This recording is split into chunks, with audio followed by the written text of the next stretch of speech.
Yung mga katsan, habang nagmamarinate tayo ng ating inasal na manok, yun, kausap ko yan si nanay sa video call mga katsan. Yung mga katsan, ito yung minarinate natin, no? Habang kausap natin si nanay sa video call galing probinsya. Yan yung minarinate natin. Dito natin yan isusugba sa ating non-sticky sugbaan mga katsan. Yan, kaganyanin lang natin yan mga katsan.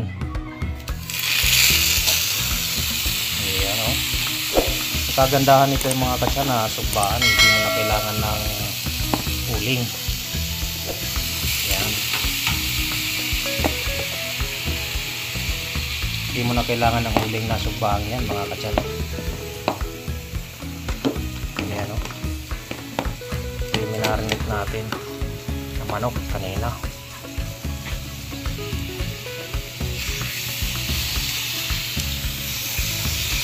Hindi yan dumidikit mga katsan.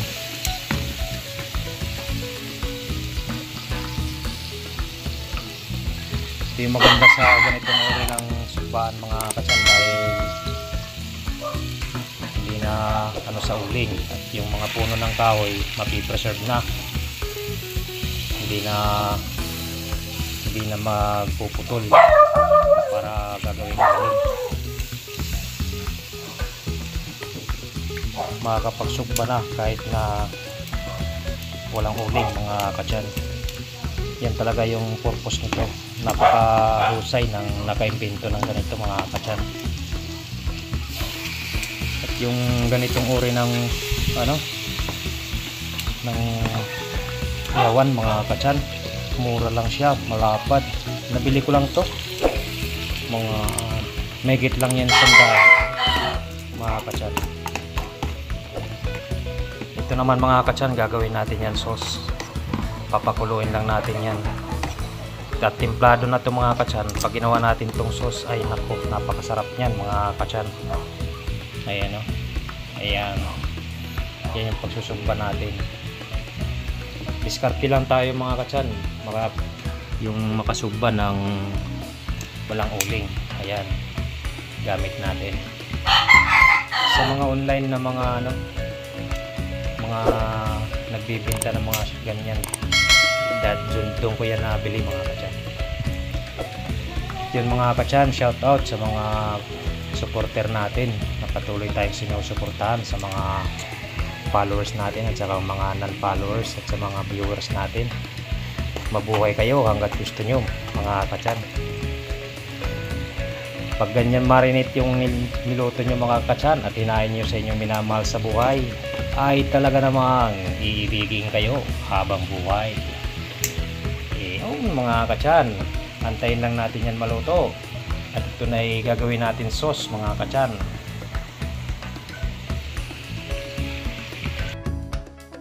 Yun mga katsan, ayan, habang pinapupuluan natin yung habang niluluto natin yan mga katsan, yung manok natin, ayan, habang niluluto natin yun, ito naman, itong sauce na to, ayan, papupuluan lang natin yan mga katsan ng ganyan. Ayan, yan mga katsan, oh. Yan mga katsan, ganun lang ang gagawin natin.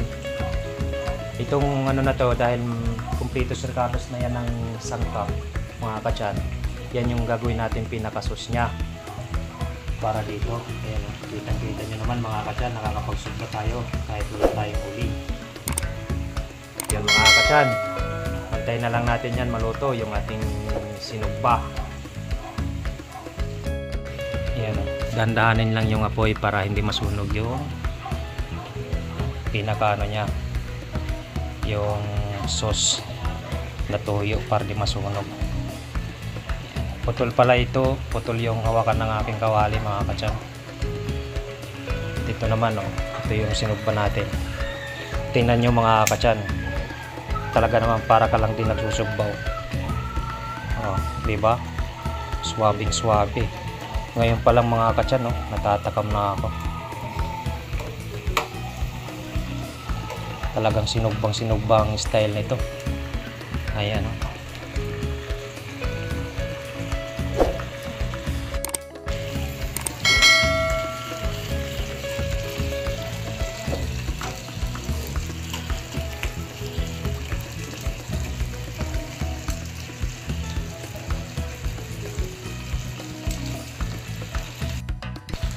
Yun mga katsan. Ayan o.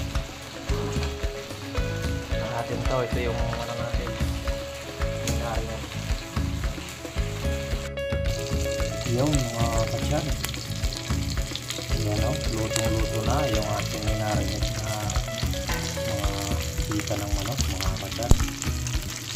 Ayan o. Ayos na ayos yung na-invento na ganitong mga lutuan.